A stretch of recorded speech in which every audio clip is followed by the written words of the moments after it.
अचलै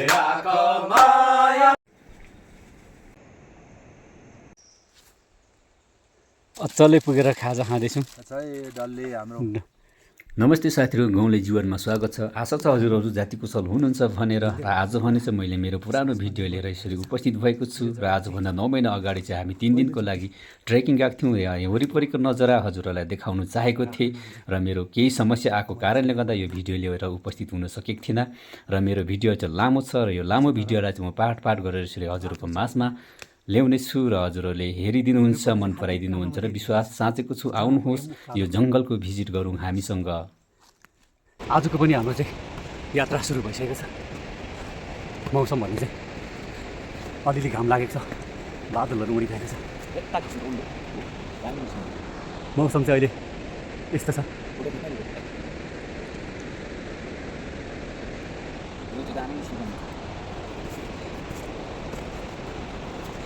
हामी चाहिँ वर्षमा चाहिँ फेरि महिना दिनमा चाहिँ जङ्गलतिर च्याउ खोजी खानु चाहिँ गइरहन्छौँ। आज भने चाहिँ हामी 3 दिनको लागि चाहिँ यसरी जाँदैछौँ। अभिनयले चाहिँ यसरी 2टा स्लिपिङ ब्याग बोकेको छ। एउटा चाहिँ मेरो बोकिदिएको, किनभने मेरोमा चाहिँ भारी निकै गरौँ छ। 18 केजी जस्तो चाहिँ मेरो ब्यागमा चाहिँ भारी छ। अहिले बाटोमा त 18 केजी बोकेर मजाले हिँड्दैछु। जङ्गल पुगेर उकालो पुगेपछि चाहिँ जुगा भुस्ना पानी झरीले गर्दा चाहिँ साह्रै पर्छ होला।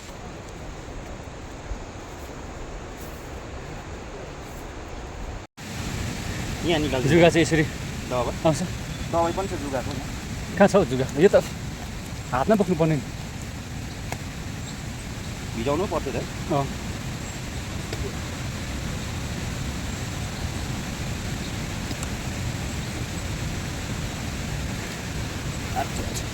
जुगा चाहिँ आएकै बाटो चाहिँ उकालो हिँडाइ छ।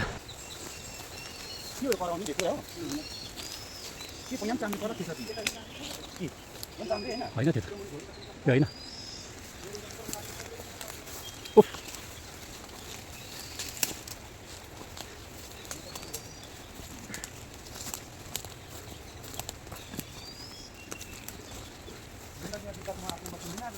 हजुर के चाहिँ दिनु?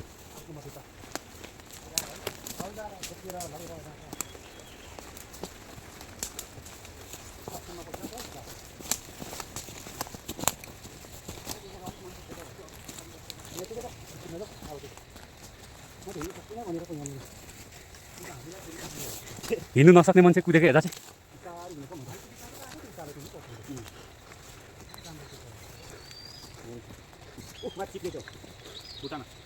ऊ पर तेर्से चाहिँ यहाँ पर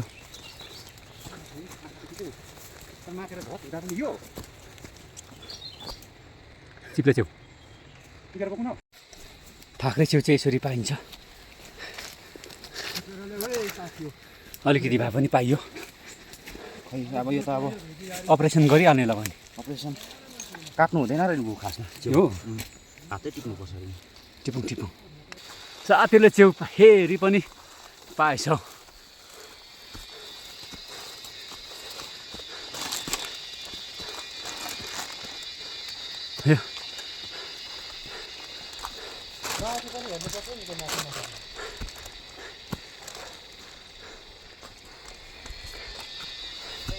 ल है मेरो चाहिँ बेगमा अटेन है साथीभाइ। अम्बो दामी रहेछ। ल यो ठिक्कैको रहेछ चाहिँ गिद्धे च्याउ चाहिँ। टिपी पालौँ, अपरेसन गरिपालौँ। जुगा चाहिँ आएकै गर्छ। जुगा त कति हो कति बेसी पायो भने त अन्त च्याउ चाहिँ कसले तोइ बोक्ने कि म बोक्ने हुन्छ त भारीमा। च्याउ चाहिँ बेसी भएर चाहिँ अब चाहिँ कसले बोक्ने भइरहेछ। यो चाहिँ अब कसले बोक्ने?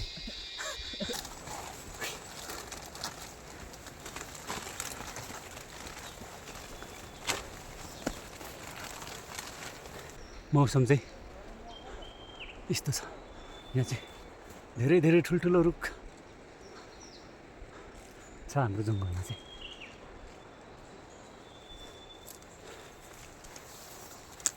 पहिला चाहिँ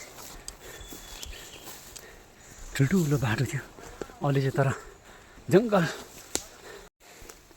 फेरि पनि यो च्याउ भेटिएको छ। यो चाहिँ जोडै पाइयो यसपालि चाहिँ।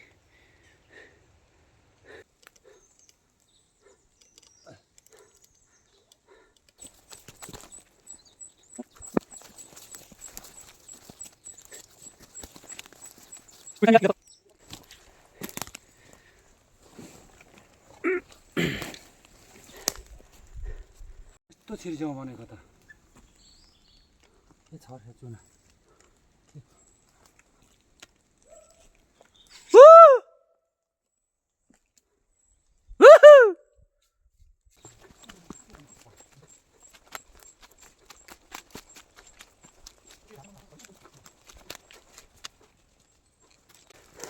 हिँड्दै गर्दा चाहिँ पुरा सास पनि बढिरहेको छ। यो जग्गा चाहिँ पहिलोचोटि आएको हो। यो जग्गाको नाम चाहिँ मलाई चाहिँ याद भएन। यो चाहिँ तर बाटो चाहिँ होइन, हिँड्नुपर्ने चाहिँ खालि उकालो मात्रै हिँड्नुपर्छ। जहाँ पुगे पनि उकालो हिँड्नुपर्छ। मूल बाटो चाहिँ हामी चाहिँ उकालो हिँड्दा चाहिँ पुगिहालिन्छ।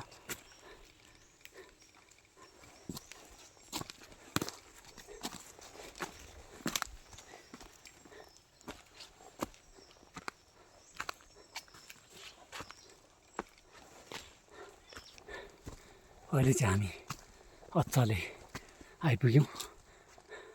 यो जग्गा चाहिँ जहिले आउँदा पनि बेग्लै बेग्लै भइरहेको हुन्छ। अस्ति आउँदा चाहिँ गुराँसहरू फुलेको थियो, अहिले चाहिँ यसरी यो चाहिँ तोरी फुल भन्छ। तोरी फुल फुलिरहेछ।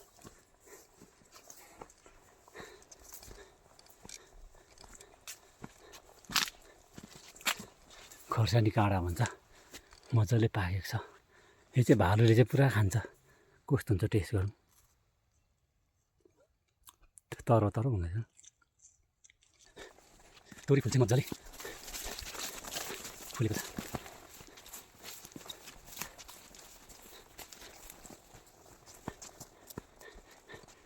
बिहान चाहिँ पुरा बादल लागेको थिएन, अहिले चाहिँ पुरा बादल लागिरहेको थियो। बिहान मौसम रमाइलो थियो, अहिले यस्तो भइरहेछ। तोरी फुल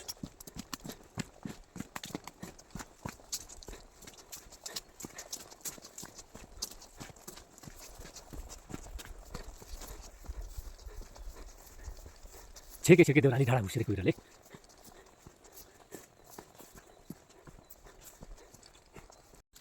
अचलै पुगेर खाजा खाँदैछौँ। डल्ले र फाले यता फाल्ले बोतलको मोही हो। अनि पुरा पिरो छ। रोटी यो चाहिँ मोही हो, डल्ले खोर्सानी।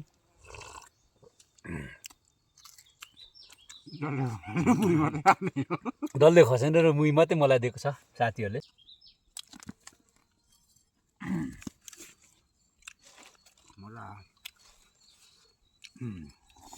खोर्सानी चाहिँ कडा, नुनमा चोकेर खानु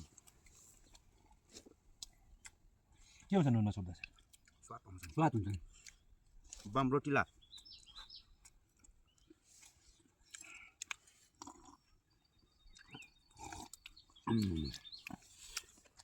ना भुस ना छ ना के मजा है। यो त राख्नुपर्छ ल। ए योसँग भुटी खानु राखौँ न मुही त।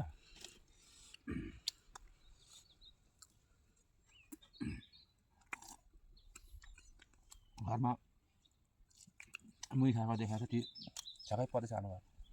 नुन लाग्यो नहुनु लाग्यो भने अहिले गर्छु अघि सकेर